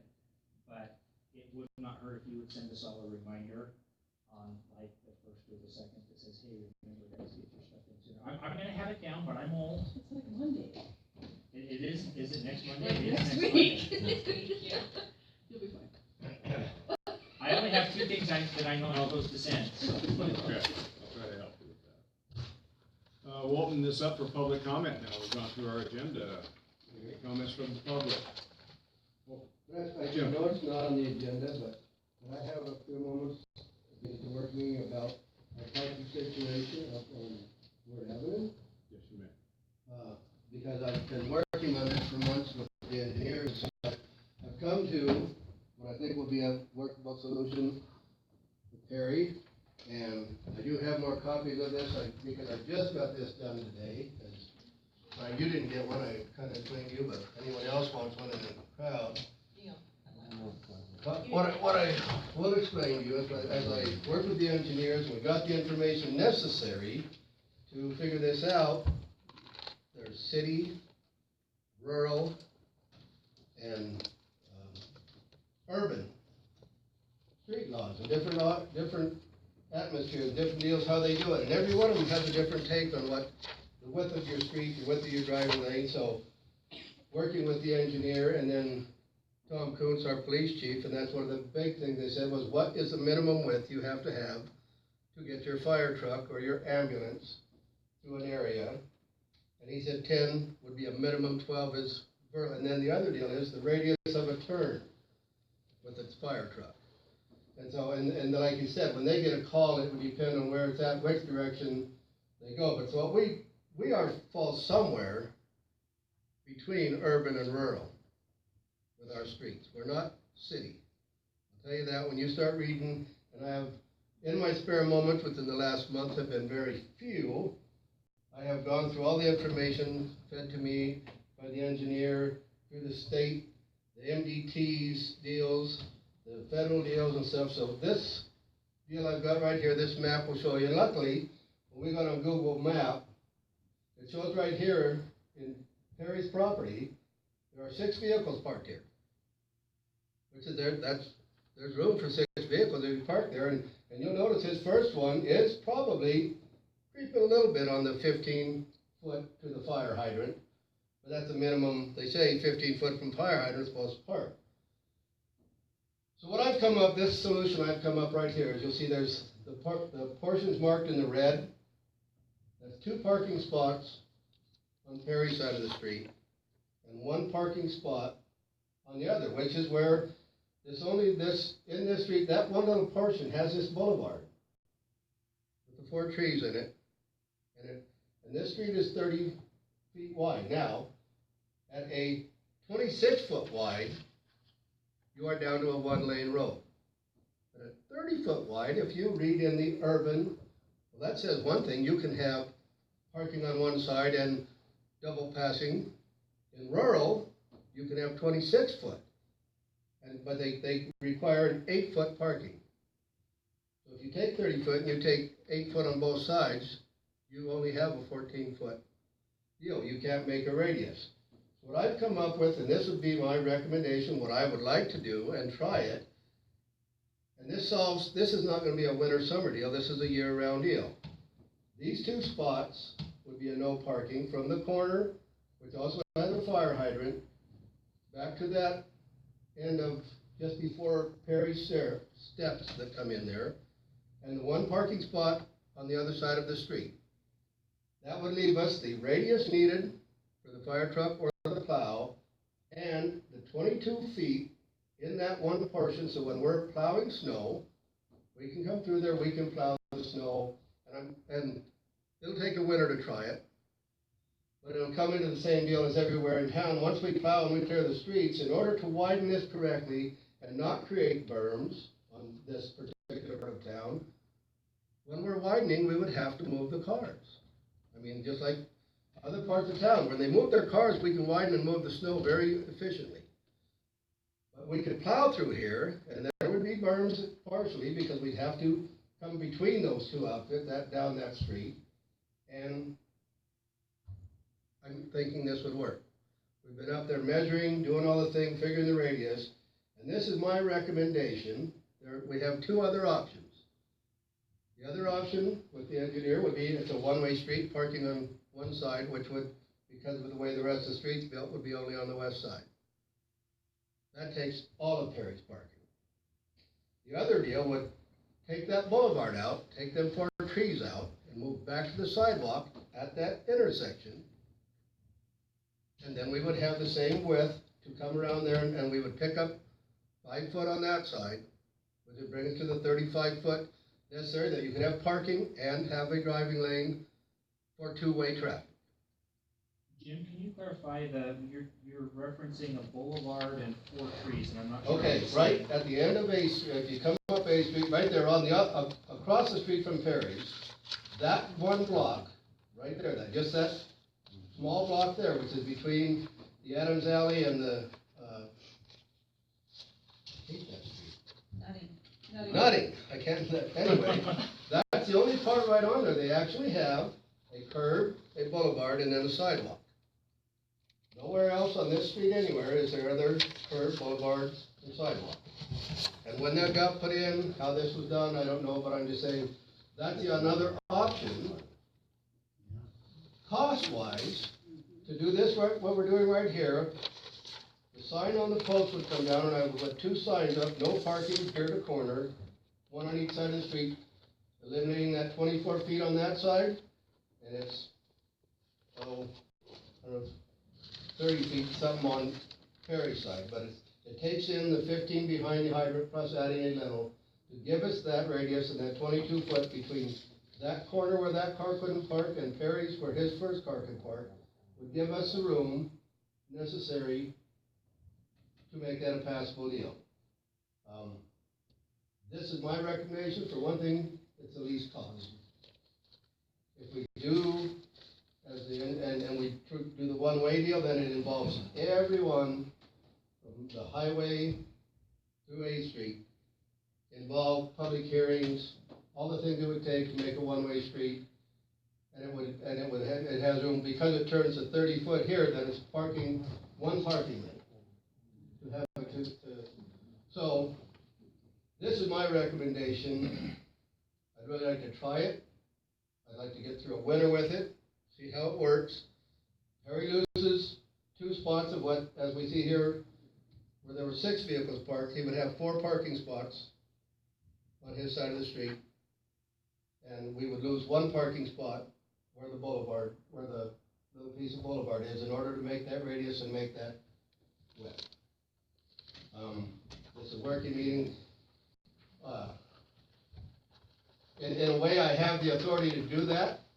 This has been a problem we've worked on and talked about, and I'm just telling you, I believe this is a solution that will work for everyone. We're losing 3 parking spots, which, well, actually 2, because the one with the 15 foot from the hydrant, that one's a little bit beyond in this picture. But this would be my solution for this problem we've been doing. And Harry, this is first, you've seen it. You've seen us up there measuring, doing all what we've been doing, but with all of the regulations and different deals, this comes more from a rural than it does from urban. The recommendations of how this works, I've talked to the fire chief, he's okay with it. He thinks it'll work. I think it'll work, and I think it's worth a try. But this is months of reading and studying in my spare time, which hasn't been a whole lot lately. Think about it, talk about it. This is what my recommendation to solve the problem would be. I appreciate you putting the time into looking at that. It's my job. You're busy. And I know it's taken a while, but I didn't want to just make, the first deal that come up with the engineer was, well, that's why it needs to be a one-way road. I was all, okay, let's do that, but when he gave me all the information and I started reading, we don't fall in any, we're definitely not city. We're not urban. We're closer to rural, but in between those 2 urban and rural deals, between those 2 deals, this was the solution I found that I think will work. And this is to allow fire trucks and snow plows to be Fire coming trucks. south on Word and turn left onto 8th? Is that kind of Yes. the drive? Actually, they can go both ways. They can make that radius turn either direction. They can come up 8th and go right, or they can be headed south on Word and go left. What is, I know that your red mark on here is kind of in conjunction with the cars that are parked there now in the fire hydrants.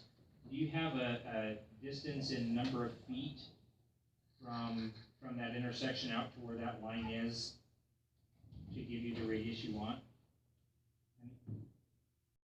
Yeah, no, what that comes down to is, what the big part why I moved it down here to 30, I think it's 34 feet, is it gives us a distance between the corner coming down the Adams Alley and across from Perry's. It gives us that distance, the 22 feet, between that curb line and his parked car. Should he park a car right there at the end of where it would be no parking here at the corner, which would put him right in front of your steps?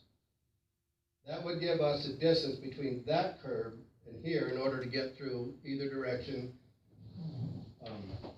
So for visual, it would basically be in line with the south side of that avenue. That Yes, extends on it the would west be side. right, you can't see it in this picture, but the measurement takes us right to where that curb comes out of the boulevard. And the same thing, when we plowed down this, it's an alley, it's not an avenue. When we come down there and we do that with the loader because of the steepness of it, making a turn, that way we can bring that slow down and turn to the right. We have been, we come down, turn to the left, that brings more snow into that half a block between Perry's and the alley here, where we could take it this other direction. And that's, we've discussed it, and I think this will work for snow plowing, for fire, for ambulance. That's my recommendation that I would like to move forward with, and that's, that we would just have that no parking here and no parking in that corner, and this solution would be workable. The only way we'll ever know is if we do it, we get through a winter, we see how the snow goes. But it's not a, you park here in the summer but not in the winter, it's you have that parking year round. Can I address it while you're up? Yes.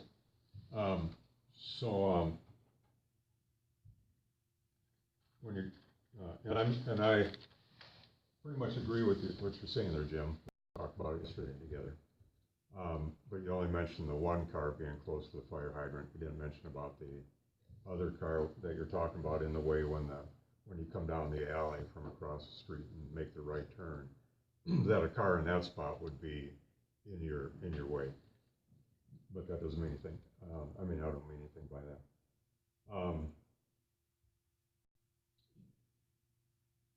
When you take that spot away from the person on the other side of the street from us, they will then park because they have 3 cars, and then they have a guest that comes 2 or 3 times a week and parks there too. So they have 4 cars. So once one of them's gone, they will park across the street if they don't know that. But like you're saying, you're gonna put a post up someplace. Yeah, it will take putting in 2 signs, one right there, which would be in front of just ahead of where your steps are, that would say, no parking here to corner, meaning between that spot and the corner where the fire hydrant is.